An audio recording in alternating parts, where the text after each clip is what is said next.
6 public speaking tips to hook any audience. Videos that will make you master speaking and grow your personal brand. Today, I'm going to be giving you some presentation tips and tricks.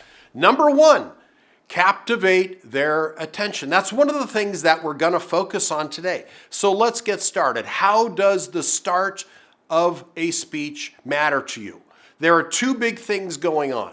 1, he starts with a prop, and sometimes that can feel a little bit hokey, and you're like, well, is that appropriate in a business setting? You betcha. Some of the props that I use, and you'll see a couple of these on the screen here, have been enormously effective. And I'm going to show you how I've used these in the past with clients, and that's what you're going to see right now. Okay, so now we're back.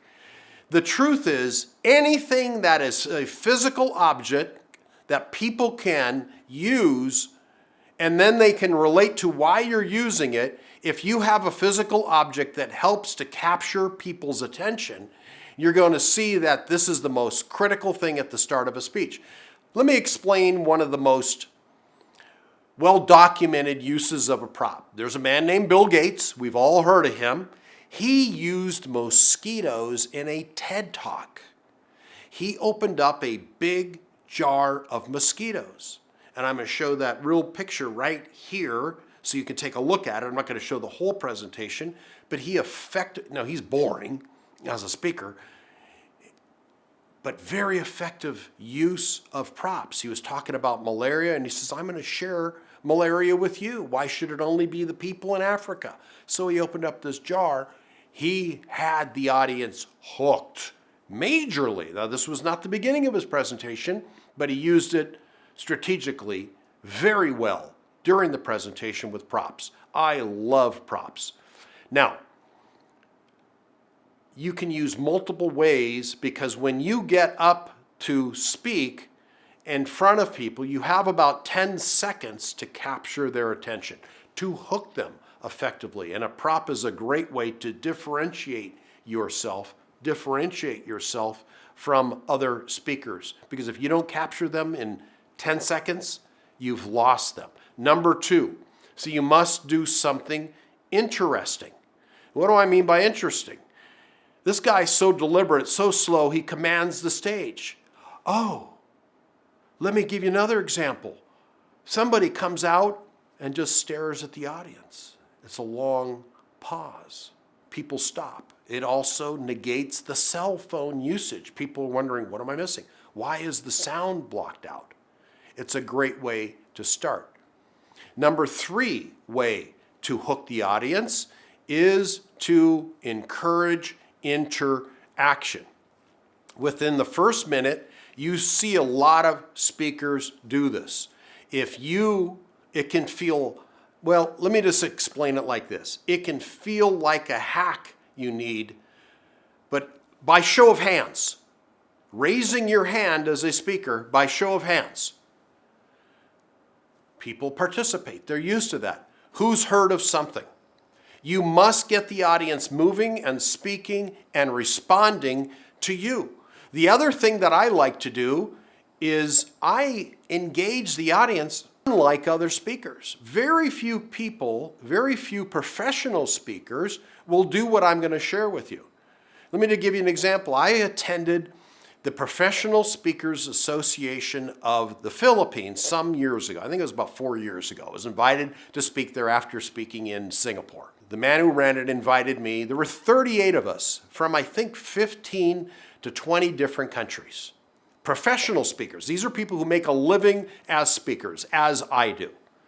All of them, except for me, stood on the stage, paced back and forth, and never got off the platform. They were about 3 feet up and talked to the audience of 200.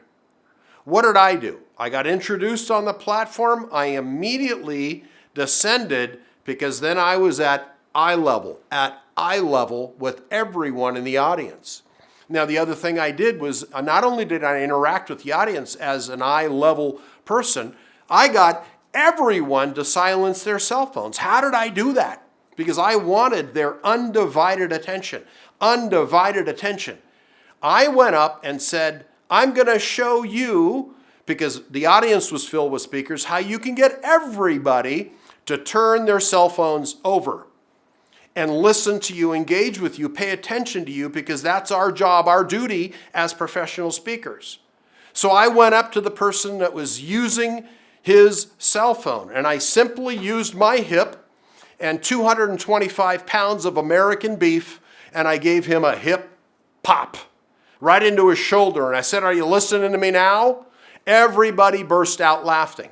Do you think people were using their cell phones after that moment? No, because he started laughing. I did it in a friendly way. I did not bump a woman. Men bump men. Do not go up and bump a woman. If you're a female, can you go bump a female? Sure, but do it in a friendly, playful manner to connect to the audience, because if you're touching one person, you're touching everybody in the audience. So I bumped him. He turned his cell phone over and off. Everyone followed him because I connected to all of them by doing what I did with him. You can do the same. Now, if you want them to listen and engage, you can also ask, number 4, a provocative question by demonstrating a story. So you need to get out from behind the lectern. Only amateurs, only old-style professorial types of speakers stand behind the lectern. I show everything. Move your body. But you can tell a story. You can use that, because if you have a barrier like a lectern, all you're doing is creating a distance from your members. Your job is to connect as a professional. Do you want to do what everybody else does or connect? Use a story, use your body, and you can replicate characters. You can, let's just say, use the character. If I wanted to be, here's one of my favorites. This may date me a little bit, but it's something that some of us can relate to because there was a new version. It was called Lost in Space. There was this character called the Robot. And every time he went on out of balance or was uncomfortable with something, he would say, Will Robinson, his arms would move, danger, danger, danger.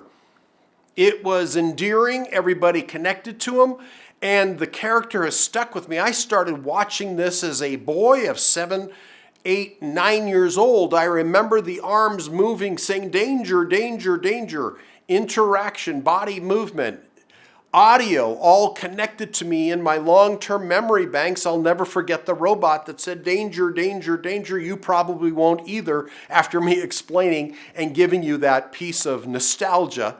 So now, using a story. Now let me tell you one of the favorites, because nobody in the world, in the English-speaking world, has not heard what I'm going to share with you. Once upon a time. What does that tell us when you hear that? In the UK, in the US, South Africa, Australia, New Zealand, wherever the English-speaking world, I suspect in other languages it can be translated. The same methodology can be used. Once upon a time. That puts us in the state of a story is going to follow. We want to lean in. Because that's how many stories as we were children, because we're just grown-up children, captured our imagination, our attention, and we leaned in. If you can take people into a story, into a present tense, any moment you can bring them into that state. They will put their cell phones down and pay attention to you. It is very powerful. Number 4. Let me give you a speech to engage the audience. He does that a number of ways we've covered, but also use humor. Humor. He makes sure that there are jokes in that first minute. That's the effective speaker. She makes jokes that are effective. Self-effacing sometimes. Now a caveat, side note about humor. You better be funny. Don't use humor for humorous sake, and if you aren't funny, you're going to blow it. Make sure you're funny. Go to people other than family and test it out, people that will be honest with you. Because if you aren't funny, you'll bomb. So make sure that the jokes are there in the first minute and you know whether or not you have a connection and they like your humor. The first part of whatever your presentation you're doing is what you need to captivate your attention. You've got humor, you've got provocative questions, you've got props. These are lots of ways to do that. How to capture their attention. So here now we're more in the body of your speech, in the body of your presentation. One thing that you're going to want to have, no matter how dry the subject that you're talking about, is stories. Stories. People relate to stories because the human brain, goes back how many thousands of years they communicated with stories. That's what got passed on as a species, as Homo sapiens. And better to tell stories than just blanket statistics, because that's what people tune out to, is statistics. Words have power. And words could be your superpower. You can change your life, inspire our nation, and make this world a beautiful place. Words could be your superpower. You can change your life, inspire our nation, and make this world a beautiful place. These types of words will connect to your audience, connect in your speech. This is what you can do in order to use these tips to be a more effective communicator, a better speaker. See you in the next video for more great tips.